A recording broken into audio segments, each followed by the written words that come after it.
영화는 크리스마스 시즌에 전화를 하고 있는 소녀로 시작한다. 우리의 주인공 중 한 명인 미카가 크리스마스 방학을 위해 기차를 타고 집으로 가는 모습을 소개한다. 기차 안에서 그녀는 한 사람에 대해 독백하며 그 사람과의 만남이 그녀에게 희로애락을 어떻게 경험하게 했는지 이야기한다. 우리는 학생들이 일상적인 루틴을 수행하고 있는 학교 장면으로 전환된다. 그것은 7년 전의 일이다. 7세 어린 미카가 점심시간에 교실로 가는 모습이 보여진다. 미카의 친구들은 자신들이 좋아하는 남자에 대해 사소한 이야기를 나눈다. 우리는 한 친구가 좋아하는 남자와 함께 교실로 간 소녀들의 장면으로 다시 전환된다. 그들이 다가가면서 우리는 히로의 첫 모습을 보게 된다. 우리 영화의 또 다른 주인공이다. 수업이 끝난 다음 날이 다가오고 미카는 자신의 전화기를 찾고 있었고 도서관에 떨어뜨린 것 같다고 생각했다. 미카는 도서관에서 전화를 듣고는 허둥지둥 찾고 있었다. 그녀가 전화를 찾았을 때 아야일 것이라고 예상했으나 다른 사람이 전화를 받았다. 그 목소리는 이름을 밝히지 않았고 미카는 전화기의 주소록이 모두 삭제되었음을 알게 된다. 이는 신비로운 사건으로 미카는 그 남자가 누구인지에 대해 혼란스러워한다. 장면은 테헤라 가정으로 전환되고 우리는 미카의 가족이 가족 저녁 식사를 하는 모습을 소개받는다. 미카의 가정이 사랑과 애정으로 가득 차 있는 모습을 보여준다. 문제나 갈등이 없는 완벽한 가족처럼 보인다. 취침 시간이 되었고 미카가 잠들어 있을 때 그 남자가 다시 전화를 걸었다. 그 남자는 그녀를 괴롭히는 것처럼 보였다. 그녀는 짜증이 나서 전화를 끊었다. 장면이 바뀌었고 그 남자가 매일 그녀에게 전화를 거는 것처럼 보인다. 매일 더 많이 괴롭히는 모습이 보인다. 그리고 우리는 이제 하루의 여러 시간들을 보여준다. 그들은 항상 이야기하는 것 같고 서로에 대해 점점 더 알아가고 있다. 그들은 여러 가지에 대해 이야기한다. 싫어하는 것부터 좋아하는 것까지. 사소한 이야기부터 그들의 학교와 삶에 관한 심오한 이야기까지. 미카는 여전히 자신이 누구인지 알아가고 있다. 미카의 생일이 다가왔고 그녀의 부모님이 저당 잡히는 것에 대해 싸우는 것 같다. 이로 인해 미카는 슬퍼졌다. 하지만 그녀는 그 남자와 전화로 이야기하면서 마음의 평화를 찾았고 속마음을 털어놓았다.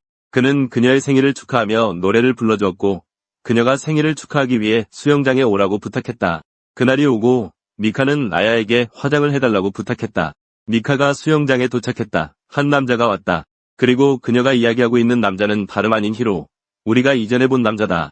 미카는 불행해 보였고 예상하지 못했다. 미카는 도망쳤고 히로는 어리둥절했다. 교실로 돌아가서 그녀는 친구들과 그것에 대해 이야기했고 히로가 다른 학교에 여자친구가 있다고 들었다. 수업이 끝나고 그녀가 나가면서 히로가 달리는 것을 보았다. 그리고 그녀는 그를 따라가 학교 정원에서 자신이 거절한 꽃을 심고 있는 히로를 발견했다. 그녀는 히로에게 여자친구가 있는지 물어. 그러나 그는 예전에는 있었지만 지금은 아니라고 말했다. 여기서 그들은 무지개와 그가 그녀에게 주려던 꽃을 통해 매우 소중한 기억을 나누었다. 다음 장면은 미카의 교실로 옮겨져 히로가 그녀에게 도서관에 오라고 부른다. 그는 그녀를 밖으로 데려갔다. 그리고 그들이 함께 자전거를 타고 바람처럼 질주하는 모습이 보였다. 그녀는 솔직히 이제 히로에게 반하고 있다고 말한다. 그들은 이 매우 소중한 기억을 함께 나누었다. 다음 장면은 히로의 집으로 넘어간다. 그곳에서 우리는 떠난 그의 여동생을 만난다. 집안에서 그들은 여러 가지가 이어지는 순간을 발견했다. 그들은 미카가 가슴 아픈 기쁨이라고 묘사한 은밀한 순간을 함께 나누었다. 히로 옆에서 잠에서 깬 미카는 반쯤 잠이 깬 상태에서 한 여자아이의 이름, 스키를 언급했다. 미카는 마음이 아프고 히로에게 용감하게 줬던 믿음이 사라진 채로 집으로 걸어갔다. 미카가 히로를 기다리고 있을 때 한 무리의 남자들이 그녀를 납치하고 침해하는 장면이 보인다. 밤이 찾아왔다. 그리고 히로는 그녀를 찾아냈다. 그는 그녀를 돌보기 위해 자신의 집으로 그녀를 데려갔다. 장면이 전환되어 히로가 미카를 데려간 그룹을 공격하는 모습을 비췄다. 그는 그 그룹이 스키를 위해 그런 행동을 하도록 돈을 받았다는 사실을 알게 되었다. 미카는 그런 존재가 아니다. 집에서 히로의 여동생이 미카와 이야기하고 있다. 그녀는 히로가 스키와 함께 온 후 미카를 위로하려고 하고 있다. 스키가 미카에게 행해진 일을 시켰다는 사실을 알게 된 것이다. 소란 중에 그의 여동생은 스키를 붙잡고 그녀의 머리를 잘랐다. 장면은 히로가 미카를 집으로 보내는 것으로 끝났다. 미카는 부끄러움과 임신했을지도 모른다는 두려움 때문에 며칠 동안 학교에 가기를 거부했다. 그녀와 어머니는 그녀가 임신했는지를 알아보러 병원에 갔다. 그들이 임신하지 않았다는 사실을 알았을 때 미카는 드디어 학교에 돌아갈 용기를 찾았다. 다음 날 그녀는 마침내 가기로 결심했고 히로가 그녀를 데리러 있었다. 장면이 히로의 좋아하는 장소로 전환되었다. 거기서 히로는 자신이 강이 아닌 하늘이 되고 싶다고 이야기했다. 그래서 미카가 어디에 있든지 그녀를 보호할 수 있게 된다. 학교에서 누군가 미카의 번호를 모든 교실 게시판에 붙여놓고 그녀를 더러운 여자라고 불렀다. 히로가 들어왔다. 그는 한 교실에서 다른 교실로 달려가며 모든 게시판에 적혀있는 것을 지우고 있었다. 미친 듯이 달리며 다시는 이런 행동을 하지 말라고 모든 사람을 위협하고 만약 그가 알게 된다면 반드시 대가를 치르게 하겠다고 했다. 그런 다음 그는 미카의 팔을 붙잡고 도서관으로 데려갔다. 미카가 막 겪은 트라우마에 맞설 용기를 찾으면서 서로 평화를 찾은 곳에서 히로에게 더는 두렵지 않다고 말하며 둘 사이의 깊은 관계로 끝이 났다. 장터가 열리는 학교 장면으로 전환되었다. 여기저기에서 많은 일이 벌어지고 있다. 레슬링 음식 노점, 부스, 그리고 다른 오락거리들. 학생들은 다른 사람들을 위해 준비하고 있다. 이제 아야와 모즈모가 보이고 미카와 히로가 함께 가고 있다. 타이라 집으로 돌아가서 식탁으로 돌아가면 미카가 메스꺼워하며 가족 모두를 놀라게 하고 있다. 그녀를 병원으로 데려가 검진을 받게 한 후 히로와 만나는 장면이 이어진다. 그곳에서 그녀는 히로에게 자신의 아이를 임신했다고 말한다. 히로는 아무 말 없이 밖으로 달려나간다. 미카가 가게를 나서자 히로는 선물을 들고 돌아와 미카를 축하하며 아기를 가져야 한다고 말했다. 그리고 그가 소식을 전하면서 처음으로 히로의 부모를 소개받는다. 히로의 가족은 즉각적으로 수긍한다. 다음으로 그들은 미카의 가족에게 소식을 전한다. 미카는 그녀가 아기를 가질 것이라고 말했다. 가족은 부모가 되는 것이 쉽지 않다는 것을 알려주려고 한다. 히로는 미카의 가족이 그들의 축복을 줄 때까지 멈추지 않겠다고 말함으로써 자신의 결단력을 보여주려고 한다. 크리스마스 이브가 왔고 미카는 히로와 함께 지내고 있을 때 갑자기 무릎을 꿇고 쓰러졌다. 다쳐서 그녀는 병원으로 옮겨졌고 가족이 기다리고 있는 상태에서 깨어났다.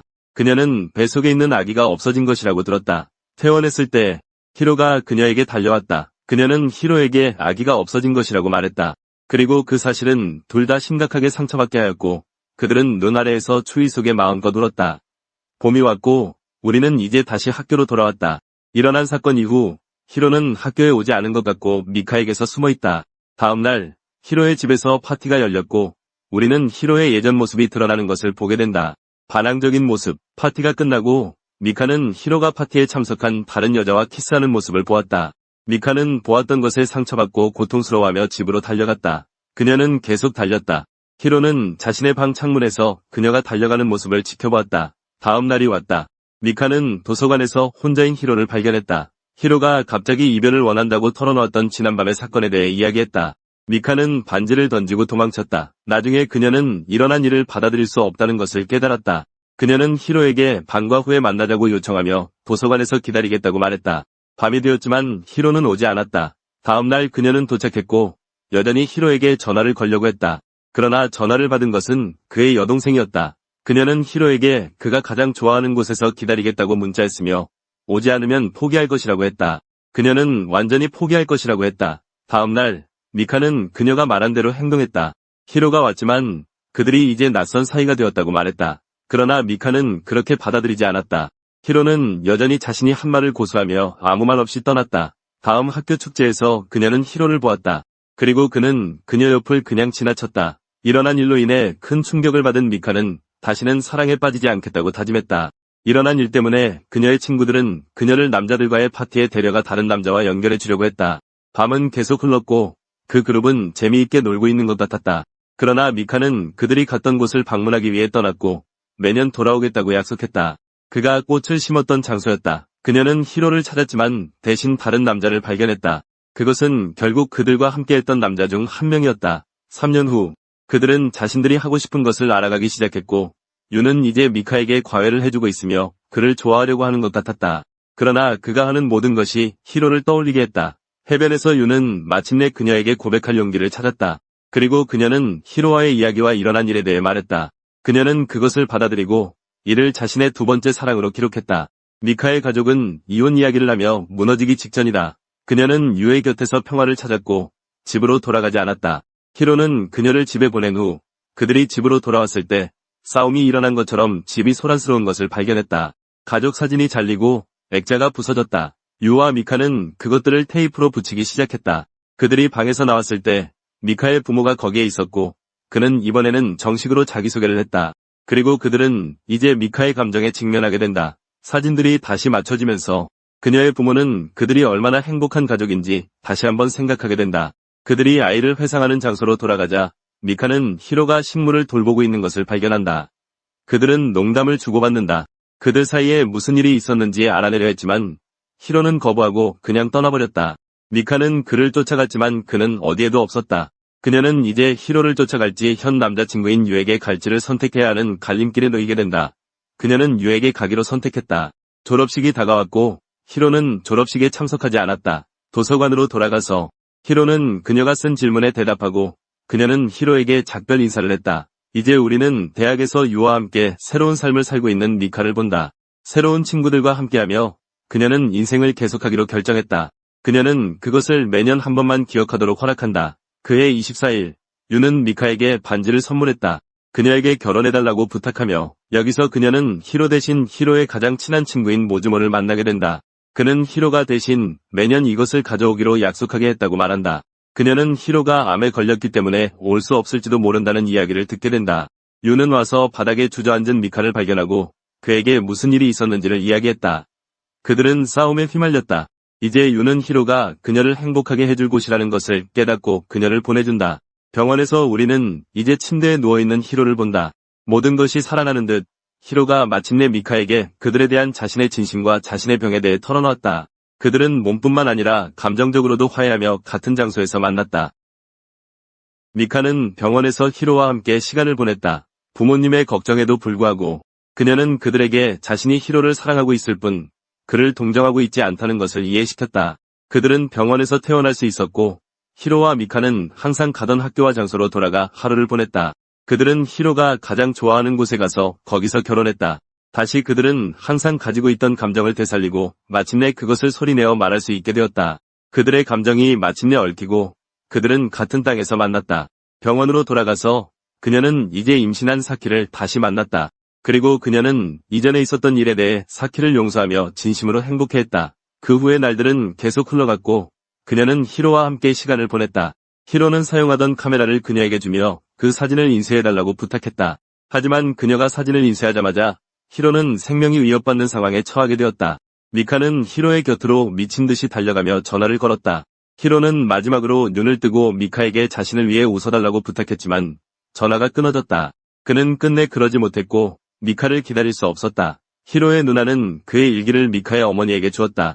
그리고 그녀는 그것을 미카에게 주었다. 그것은 그가 미카에 대해 썼던 일기였다. 그녀는 그것을 히로가 가장 좋아하는 곳에 가져가서 읽었다. 그때 그녀는 그것이 진정 무엇에 관한 것인지 알게 되었다. 그녀는 눈물을 펑펑 쏟으며 하늘을 바라보며 히로에게 속마음을 털어놓았다. 영화는 미카가 기차에서 내리는 장면으로 끝났다. 그녀는 이런 모든 일이 일어났던 집에서 가족을 만났다.